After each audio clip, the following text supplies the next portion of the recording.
아침을 시작하는 슬기로운 방법. 오늘 내게 이로운 뉴스. 노영희의 출발 새 아침 슬기로운 인터뷰.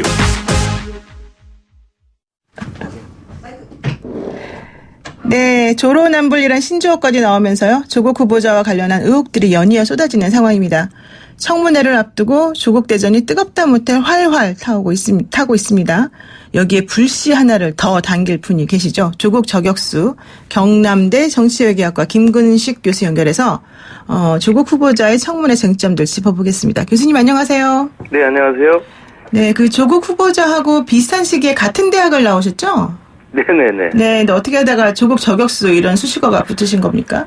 글쎄요, 그러다 보니까 어떻게 그렇게 됐는데요. 네. 우선 지금 말씀하신 것처럼 조국 후보자랑 비슷한 시기에 이제 비슷한 공간에 비슷한 고민을 했던 사람이었던 것 같고요. 네. 그리고 이제 제가 83학번이고 조국 후보자가 82학번인데요.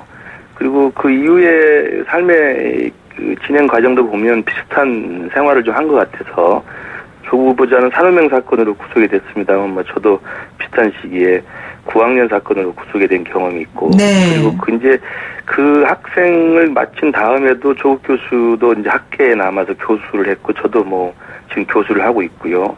그리고 대적인 공개적 활동이나 이제 사실은 정치에 관여해서 이른바 폴리페서라는 활동도 저도 열심히 했던 사람이기 때문에, 네. 조국 후보자의 그동안의 평소에 그 말과 주장에 대해서 관심이 있었습니다. 그러다가 이제 민정수석 하면서 좀 과도하게 SNS 정치를 하는 걸 보면서 제가 좀 비판을 좀 했고요. 결정적으로는 잘 알려졌다시피 그 친일 반일 논쟁할 때 그 조국 교수의 그 SNS 주장에 대해서 제가 그때그때 항목별로 반박을 했던 것이 아마 그렇게 된 계기가 된 것 같습니다. 그렇군요. 우선 교수님께서는 조국 후보자가 법무장관 후보로서 자격이 없다 이렇게 생각하실 것 같은데, 네, 그런 전제가 맞다면 가장 큰 결격 사유는 뭐라고 생각하십니까? 여기저기 지금 쏟아져 나오고 있는 의혹과 상관없이요. 가장 큰 틀에서 보면 저는 그 언론에서 많이 이야기를 하고 있습니다만 이른바 언행 불일치입니다. 언행 불일치요? 예, 조국 후보자가 평소에 활발한 대외 활동이나 활발한 어떤 정치적 또 사회 참여적 발언들을 통해서 다양한 비판을 많이 했거든요. 네. 그리고 그러한 어떤 비판의 잣대가 엄격한 만큼 자신의 삶에 대해서도 자신의 생활에 대해서도 또 자신이 살아가는 방법에 대해서도 똑같이 적용되는 게 정확할 텐데 남에 대해서 추상 같았던 비판이 지금 드러난 것으로는 자기 본인에 대해서는 굉장히 너무 관대하지 않았느냐라는 언행불일치가 있고요. 그 언행불일치가 왜 법무장관 후보자의 가장 본질적 결격 사유냐면은 잘 아시다시피 법무부 장관이라는 것은 대한민국의 헌법과 법 질서를 집행하고 지켜내는 확립자 아니겠습니까? 그러니까 법 질서라는 것이 있는데 이 언행불일치와 내로남불이라고 되면 내로남불이 무슨 뜻입니까? 내가 하면 노면 쓰고 남이 하면 불륜이라는 거 아니겠습니까? 그러면 같은 행위 또 같은 사안에 대해서 내가 하면 아무 문제가 안 되고 법적으로 문제가 없다. 그러나 당신이 하면 이건 엄청나게 비판을 받아야 되는 것이다. 라고 생각해버리면 공정한 법 질서 안에서 백성들이 억울함이 없이 법의 심판이나 법의 어떤 적용을 해서 벗어나는 데서는 법무부 장관으로서 역할은 굉장히 저는 그릇된 거라고 생각을 합니다. 그러면 구체적으로 한번 들어가 보면 실제 언행 불일치 말씀하셨지만 조국 후보자 자체의 언과 행위 불일치되는 건 없지 않아요? 이 지금 주변부들의 얘기가 나오는 거 아니겠습니까?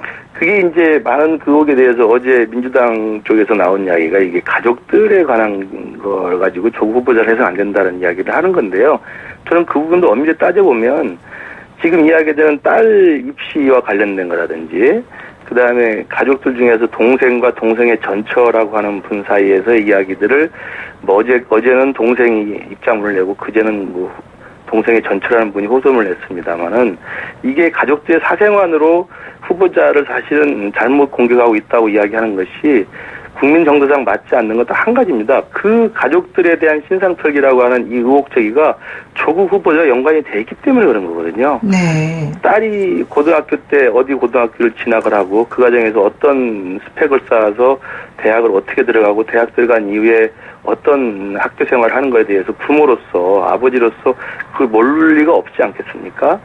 그런 부분에 대해서는 부모라는 그 공동의 책임이 있기 때문에 딸에 대한 것이 딸에 대한 신상털기로 끝나는 게 아니라 조국 후보자가 사전에 인지하고 있다는 합리적 의심하에서 진행이 되는 거고요. 네. 그다음에 동생이나 동생분의 전처라는 분도 그냥 단지 그들의 신상을 트는 게 아니라 그들이 실제로 조국 후보자가 이사로 재직했던 웅동학원과 관련된 공사, 관련된 소송, 관련된 또 조국 후보자의 부인이 소유주로 돼 있는 관련된 매매, 임대차와 관련된 것이거든요. 그러니까 그 부분은 조국 후보자가 몰랐을 리가 없다고 하는 합리적 의심을 가지고 관련 사항을 의혹을 제기하고 있는 거기 때문에 이것이 뭐 조국 후보자와 무관한 신상털기라고 이야기하는 것은 지나친 비약이라고 생각합니다. 네. 그러니까 우리나라에서 사실 절대적으로 지켜져야 되는 것이 바로 이제 대학 입시, 뭐 자녀의 뭐 이런저런 문제 이런 것들인데 사실 조국 후보자의 그 딸이 고등학교 시절에 뭐 논문을 작성했다든가 그것이 또 대학 입시에 영향을 미쳤을 가능성이 있다든가 또 혹은 의학전문대학원에 재학하면서 낙제를 하고도 장학금을 받았다든가 이제 이런 것들이 일반 사람들의 생각에서는 좀 납득이 안 가는 부분이 있다. 그래서 얼마 전에 했던 뭐 스카이캐슬이라는 드라마까지 지금 연결이 되고 있는 상황인데요. 지금 교수님 보시기에는 뭐 예컨대 이 제가 지금 말씀드린 여러 가지 중에서 가장 문제가 되는 게 뭐라고 보십니까? 그 모든 그 의혹들 뭐 장학금의 어떤 좀 부당한 지급이라든지 그다음에 고등학교 과정에서 부당한 인턴십 프로그램을 활용한 입시 과정에서의 어떤 영향력이라든지 이런 의혹들이 다 제기되는 게 앞서서도 이야기 나왔습니다만 우리 국민들의 법감정 또 이제 국민정서법이라고 하는 어떤 그 정서상의 여론을 생각해 보면 가장 치명적인 그 영향을 미치는 게 바로 입시잖아요. 왜냐하면 입시라는 것은 우리 대한민국 국민들이 유난히 교육률이 높은 데다가 이 교육이라고 하는 입시라고 하는 공정한 경쟁을 통해서 자기의 어떤 공정한 사다리를 통해서 자기의 꿈을 이룰 수 있다고 하는 막연한 믿음이 있는 나라입니다. 그런 과정에서 이제 입시라고 하는 과정 속에서 지금 말씀하신 스카이캐슬 드라마에 드러난 것처럼 합법적인 테두리라고 하지만 사실은 돈을 가진 자 또는 있는 자들끼리 모여서 끼리끼리 그 스펙을 관리해서 남들이 알지 못하는 그런 입시 전형의 가장 용이한 경로와 과정을 만들어서 사전에 준비해서 그 과정과 경로를 통해 가지고 남들은 가지 못하는 입시를 했다고 한다면 그건 불공정한 사달이라고 인식이 되는 거거든요. 지금 말씀하신 그 내용대로 실제로 뭐 장학금 문제는 차치하더라도 고등학교 2학년 때와 고등학교 3학년 때 남들은 갖지 못하는 기회를 갖게 되고 그 과정에서 단 2주간의 인턴십 프로그램에 참여했다는 이유로 다른 교수, 박사들이 참여하는 전체 실험을 데이터로 한 논문을 게재하는 데서 제1제자로 됐다는 것은 상식적으로 납득이 안 되는 상황이고 또 그 기록과 경험이 실제로 유명 사립대학교에 지나가는데 중요한 영향력을 행사했다고 한다면 그거에 대해서는 입시가 공정하게 됐다고 생각하는 국민들은 별로 없을 겁니다. 바로 그런 점들이 아마 감정에 좀 불을 붙인 게 아닌가 이런 생각이 듭니다. 후보자 본인보다 가족 신상 털기에만 열을 올리는 게 더 문제다 이런 지적도 있는데요. 이 가족 청문회 말고 정책 검증으로 여야가 청문회에서 짚어봐야 된다 이런 의견은 어떻습니까? 그러니까 이 부분도 이제 계속 그 인사청문회와 관련돼서는 도덕성 검증하고 정책과 자질 능력 검증 두 개가 아니겠습니까?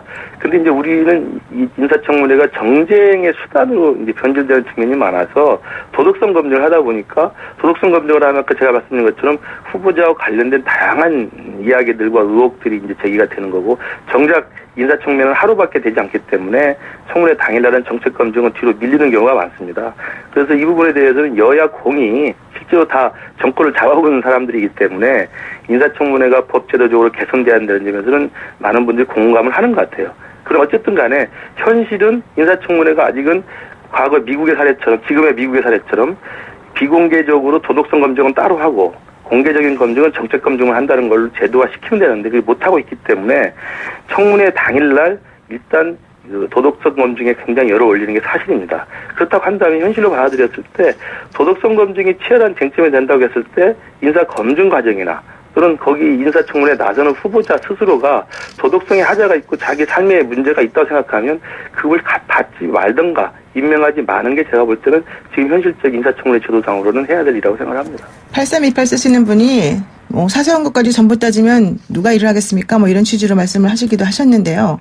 그래서 어제 사실은 그 조국 후보자가 정책 내가 만약에 장관이 된다면 이러이러한 정책을 펼치겠다라고 얘기를 했습니다. 근데 이게 이제 사실은 예전에 했던 것들을 뭐 재탕한 거다 이런 비난도 사실은 좀 있는 것 같은데 어제 얘기에서는 구체적으로 나오지 않았지만 사실 조국 후보자에 대해서 가장 기대를 하고 있는 영역이 바로 공수처나 검경 수사권으로 대표되는 이 사법개혁과 관련된 부분 아니겠습니까? 이 부분에 대해서는 그럼 어떻게 생각하세요? 지금 대통령도 조국 그 후보자를 굉장히 아끼고 계속 지키려고 하는 의지가 바로 그 부분으로 알려지지 않습니까? 그러니까 사법개혁 특위에 지금 올라가 있는 내용들입니다. 공수처 설치나 검경수사권 조정에 대해서. 그래서 이 부분에 대해서는 조금 제가 좀 구별해서 봐야 되는 게 조국 후보자가 법무장관이 되면 사법개혁이 되는 것이고 조국 후보자가 법무장관이 되지 못하면 사법개혁이 안 된다고 생각하는 건 제가 지나친 논리라고 생각합니다. 왜냐하면 잘 알다시피 이미 여야 사당이 합의를 해서 한국당의 거센 반대에도 불구하고 사개특위의 패스트트랙으로 이 두 안이 올라가 있습니다. 따라서 이건 정해진 절차에 따라서 국회에서 합의 표결하거나 패스트트랙 표결에 붙이면 되는 거거든요. 그러니까 법무장관이 할 수 있는 것은 오히려 관심 밖에서 떨어져 있는 것이고 장관이 된다 하더라도 패스트트랙 절차를 통해서 이 사개특위에 올라가 있는 두 가지의 사법개혁안이 통과될 수 있도록 정무적으로 법무부의 의견을 전달하는 역할, 그리고 법무부 장관으로서 대국회 업무를 통해서 여야 의원들을 설득하는 역할들을 하는 게 그게 답니다. 네. 그렇다고 한다면 조국 후보자가 법무장관이 안 된다고 해서 사개특위가 또 자초되거나 사법개혁이 자초된다는 건 지나친 논리고요. 또 나는 오히려 법무장관의 조국 후보자가 됨으로써 오히려 조국 후보자이기 때문에 야당을 설득하는 데 굉장히 한계가 있고요. 네. 또 조국 후보자이기 때문에 이분법과 편가르기 익숙하기 때문에 국회 업무가 잘 안 될 수가 있습니다. 그다음에 또 하나 제가 말씀드리고 싶은 것은 사법개혁이 오히려 조국 후보자가 안 될 수 있는 또 하나의 새로 생긴 이유인데 지금 관련해가지고 여러 가지 의혹 때문에 야당이나 시민단체에서 지금 검찰에 고발을 하고 있지 않습니까? 실제로 고발된 사건을 검찰에 지금 서울중앙지검이나 서부지검에 지금 배당을 했단 말입니다. 그러면 법무장관으로 갔을 경우에 법무부 장관과 관련된 법무부 장관이 피고발인으로 되어 있는 사건을 밑에 검찰청에서 수사하고 있는 상황에서 그 법무부 장관 지하에 일사불란한 검경수사권 조정이나 검찰개혁이 이루어지겠습니까? 저는 그 자체로도 굉장히 한계가 있다고 생각합니다. 네. 그 친문 진영에서 조 후보자를 대권 후보로 키우려고 하겠지만 그 전에 스스로 넘어질 가능성이 있다. 이렇게 말씀하셨는데 이게 그 넘어지는 시점이 청문회다. 뭐 이렇게 지금 보고 얘기를 하신 건 아닌가 이런 생각이 좀 듭니다. 네, 오늘 말씀 여기까지 듣겠습니다. 예, 네. 고맙습니다. 네, 지금까지 김근식 경남대 정치외교학과 교수와 함께했습니다. 노영희 출발새 아침 잠시 후 2부에서는요. 국회 대표 1번통이죠. 더불어민주당 강창일 의원과 함께 오늘 열릴 한일 외교장관회담 전망해 보겠습니다.